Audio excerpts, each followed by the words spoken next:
Yahweh Bahashem Amashiach Kwamelak Yahweh Shai. Barakata Yahweh, Barakata Yahweh Shai. Barakata Yahweh, Barakata Yahweh Shai. All praises be unto thee, O Most High Yahweh, Amashiach Kwamelak Yahweh Shai. All praises. Shalawam, Shalawam, Shalawam. Shabbat, Shalawam, Yasharahla. All praises be unto the Most High Yahweh, Bahashem, Amashiach Yahweh Shai.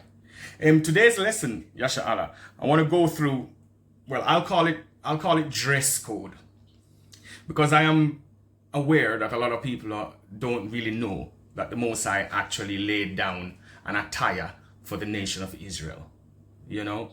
So we're going to go into that a little bit.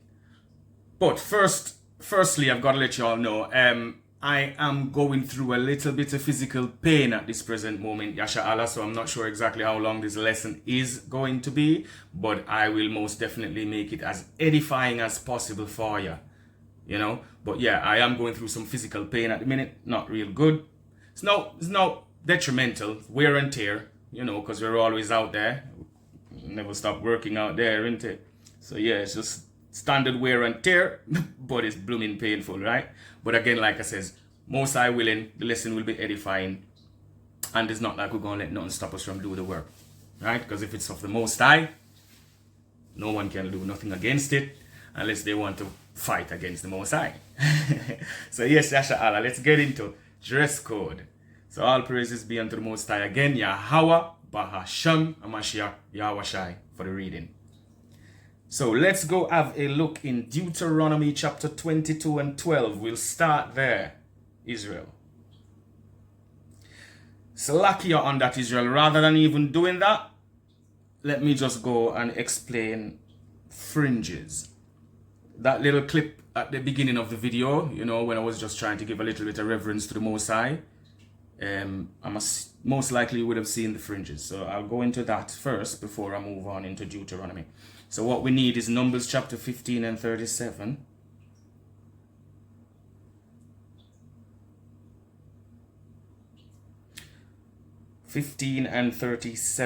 And that is in Numbers. And it reads, Salakia Israel. And Yahweh spake unto Moses, saying, Speak unto the children of Israel, and bid them that they make them fringes in the borders of their garments throughout their generations, and that they put upon the fringe of the border a ribbon of blue. And it shall be unto you for a fringe, that ye may look upon it, and remember all the commandments of the Lord, and do them, and that ye seek not after your own hearts and your own eyes, after which ye used to go a-whoring. So the fringes that are on the garment of the Israelite is to remind the Israelite to keep the commandments. Apart from that, they look good, don't they? They're smashing. Anyway, let's not get into the folly. I'll read that again from chapter 15, Numbers, verse 37, and I'll go through to 39. And it reads, And Yahweh spake unto Moses, saying, Speak unto the children of Israel, and bid them that they make them fringes in the borders of their garments throughout their generations, and that they put upon the fringe of the border a ribbon of blue. And it shall be unto you for a fringe, that ye may look upon it, and remember all the commandments of Yahweh, and do them. That's the key right there. And do them. Knowing is one thing, putting into practice is another, and that is what we must aspire to do in regards to anything that has to do with the Most High and Amashiach Yahweh Shai. We have to put these things into practice. So again, 39, And it shall be unto you for a fringe, that ye may look upon it, and remember all the commandments of Yahweh, and do them, that ye seek not after your own hearts, your own eyes, which ye used to go a-whoring. We can all understand that. Before we all got into this truth, we know what we were like on the road. Yeah, so we know what that's going into. So that's just explaining briefly what the fringes are and a little bit of why they are. to remind the Israelite to always keep the Most High's laws, statutes, and commandments. So now we're going to go over to Deuteronomy, where I wanted to start earlier, but no harm done, Israel, no harm done. So we want Deuteronomy 22 and 12.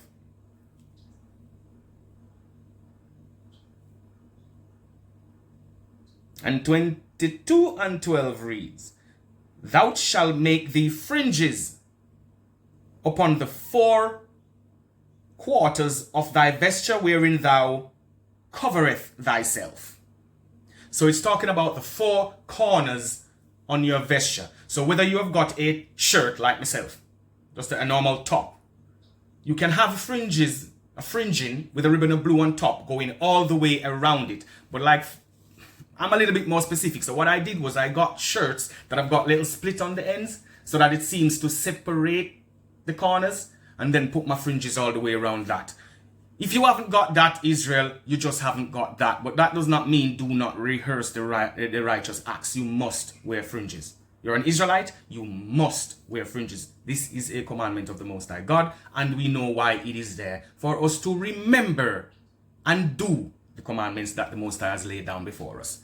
So let's go a bit further. I'll read that one more time. Verse 12, Deuteronomy 22.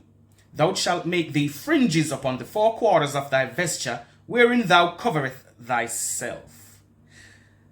That is, I love it. I can't come out of my fringes. Like I was just saying, like I was alluding to a while ago. Apart from it being something for us to remember the laws of the Most High, maybe it's just my own opinion, but they enhance anything that you put them on. They're also, I think we call it tzitzits. It's really fringes. It's just the Hebrew term for fringes. Where in this way we have like strings, again, for quarters of your vesture. It's the very same thing. So we'll move from there now, Israel, and we'll go into Luke. So we want Luke chapter 8 and verse 40. And I'll read through to verse 44.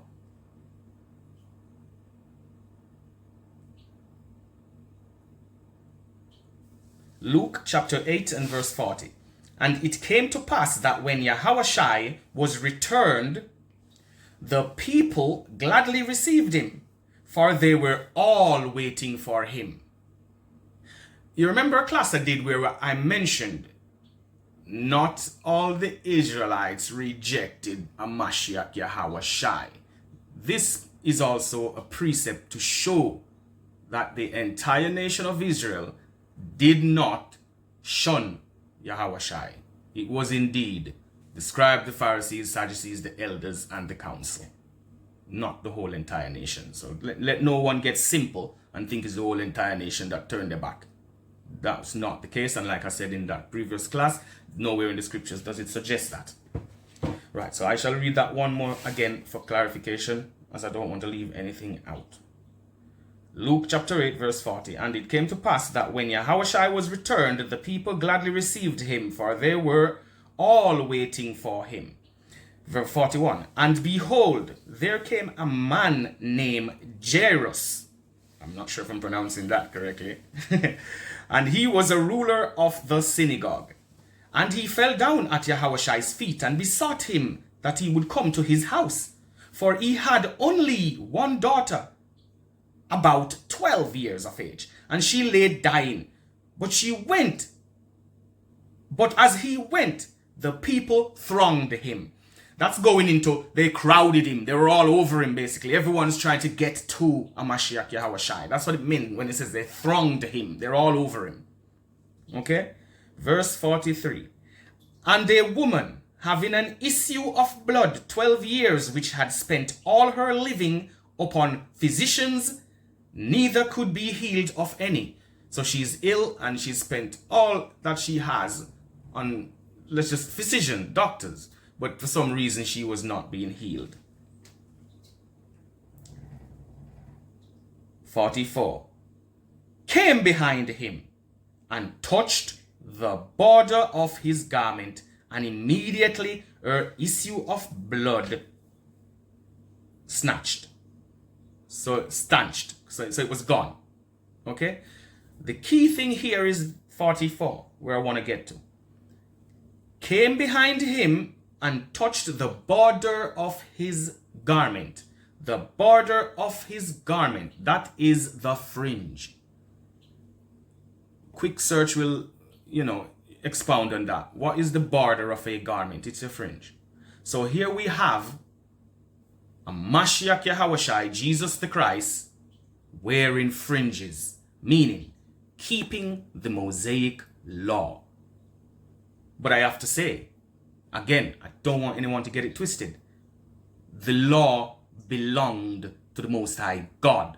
He gave it to Moses to pass it on to the Israelites. And here we are, where a Mashiach Yahawashi is complying with that very same law.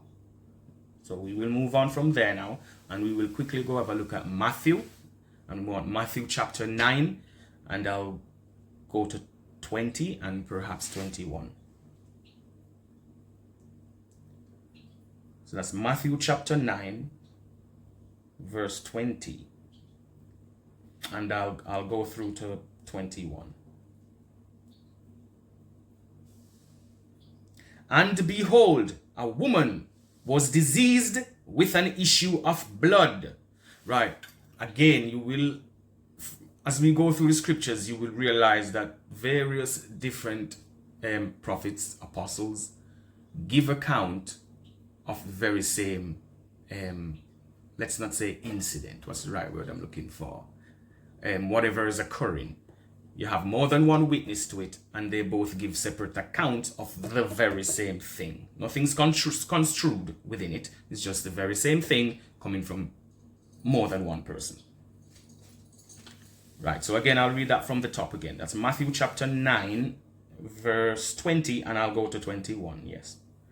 And behold, a woman which was diseased with an issue of blood 12 years came behind him and touched the hem of his garment. When it says garment, it's a long garment, not necessarily a trouser and a top, a long garment. As you know, we have a lot of garments that we wear, so that is what's being described here. Mashiach Yahawashi was wearing a garment long down to the foot, and the woman touched the hem. Earlier it said the border, and as I said to you, quick search and you will realize that border, hem, it's all talking about the fringe. For she said within herself, if I may but touch his garment, I shall be whole. Think she was wrong? She was not. But that also shows the faith that lies within this woman, because she believes wholeheartedly that just by touching him will heal her.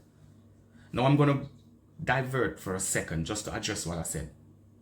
If her faith, the belief in a Mashiach Yahawashi that he is the Son of God, he is the Savior, the Redeemer of the nation of Israel. If she believes this wholeheartedly, so much so that she believes that just to touch him will heal her, do you think this woman will have any hesitancy in keeping the laws, statutes, and commandments? No, she will not. Because doing this will only justify the faith that she have. I just thought I'd throw that in there. Now, let's go and see if we can get a different account in regards to the dress code of the Israelites. So we're going to go back to Deuteronomy. I'm going to go back to 22, but we're just going to jump up a little bit to verse 2. So that's Deuteronomy 22 and verse 5. Salakia Israel, not verse 2, verse 5. And it reads, The woman shall not wear that which pertaineth unto a man, neither shall a man put on woman garments, for all that do so are an abomination unto Yahweh thy God. An abomination is no good thing. We don't need to even go into that. The moment it says abomination, in a way, it got nothing to do with that. So here we have a law from the Most High God to Moses, which he's passing on to the Israelites right here, right now, saying that the woman should not wear anything that pertaineth unto a man. Now, what sort of attire a man wears that women are wearing freely today and no one thinks anything about it and not realize that it is cross-dressing. It's pants. This is already known. It's pants. But it's hard to get our sisters out of them tight jeans because they think it's a good thing to show off all their figure and not realizing that this isn't modest. There's a lot of things that we need to tighten up on, Yasharahla. But again, let me go further because it does not stop there. Neither shall a man put on a woman garment, for all that do so are an abomination unto Yahweh thy God. So don't think the man is meant to be walking around in no dress and no skirt. You know, today you see them on TV all day long. We're not talking about them that walks the street, because we see that too. But let's just address what we see on the television so we're not too specific and no one gets simple. Right? But even on the television, one of the biggest comedians that our people laugh at and look at and have fun with is a cross-dresser. Come on now. That is an abominable act in the eyes of the Most High God, because a man must not be wearing nothing that pertaineth unto a woman, and likewise the woman wears nothing that pertaineth unto a man. Let's go now to Exodus 28. I want Exodus 28 and 42. Bear with me, Israel. So let me get out of the way. All right, so we need Exodus 28 and 42.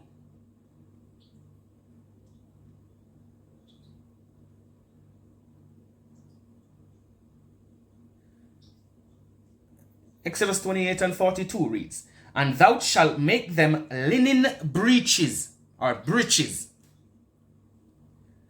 "And thou shalt make them linen breeches to cover their nakedness. From their loins even unto the thigh they shall reach." 43. "And they shall be upon Aaron and upon his sons when they come in unto the tabernacle of congregation, or when they come near unto the altar, to minister in the holy place, that they bear not iniquity, sin, and die. It shall be a statute forever unto him and his seed after him." So here we have a commandment from the Most High, passing all the way to Aaron and his sons. The commandment is for them to wear trousers.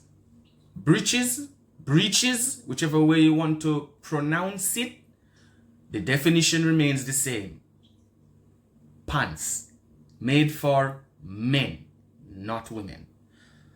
I'll move from there now, and I will go into Zephaniah, because a lot of times people will say, so what does it matter? It's only what we're wearing. Why should that matter? Is God going to be angry at me because I dress how I want to dress? And that's the problem. You dress how you want to dress. You're an Israelite. The Most High gave you a dress code. So what are you supposed to do?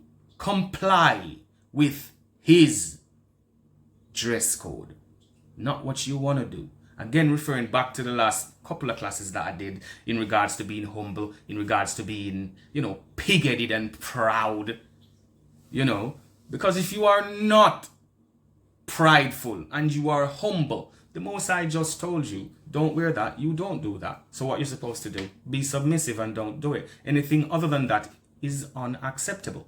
Unacceptable. So here we go. Zephaniah chapter 28. No, sorry, Salakia Israel 1 and 8. That be Zephaniah chapter 1 and 8.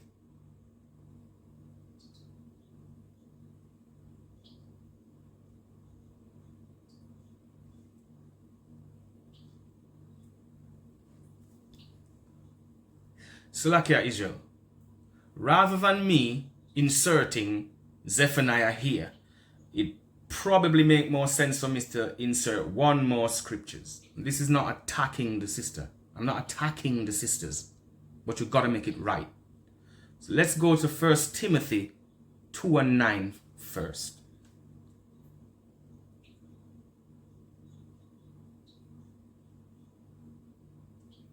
So 1 Timothy chapter 2 and verse 9.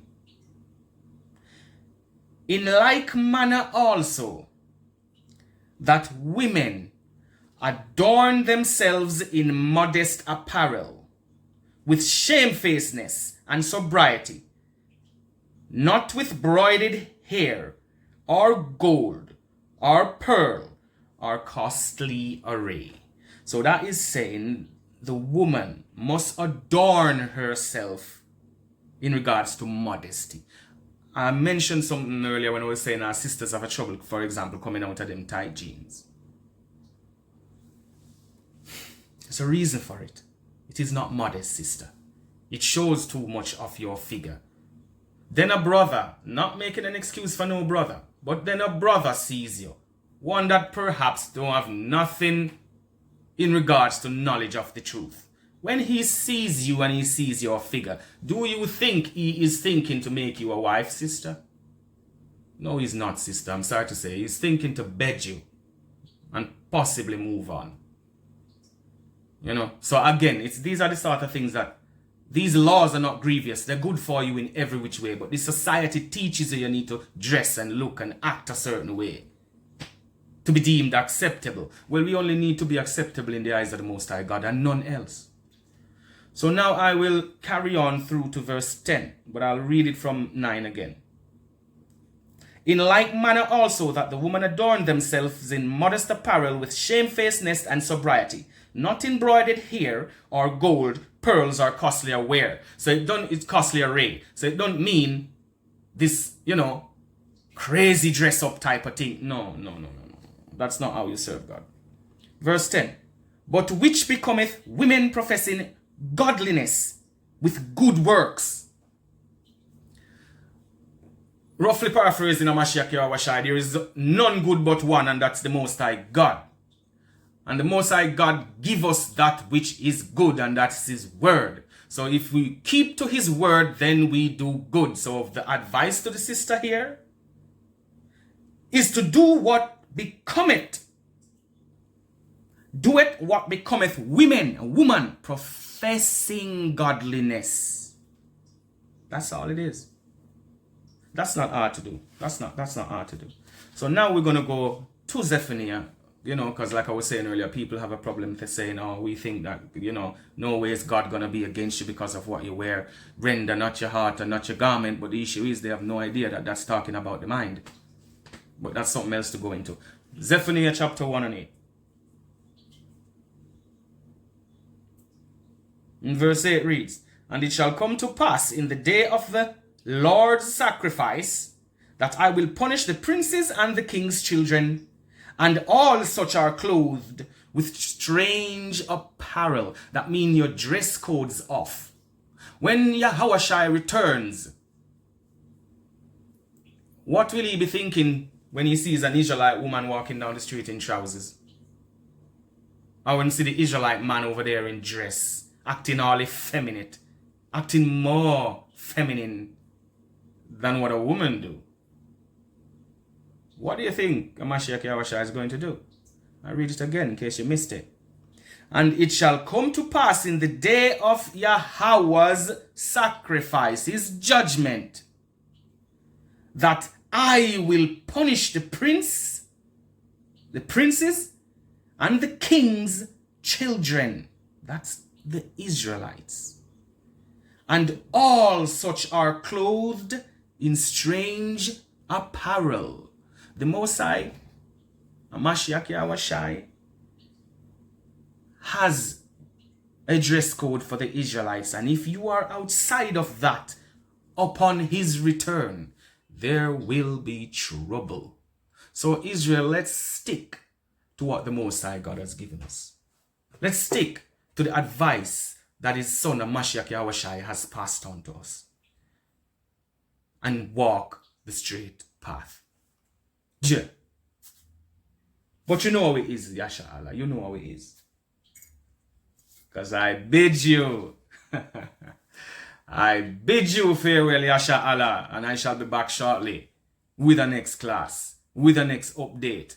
And like I said, my bros, my aquath, please keep these laws, statutes, and commandments.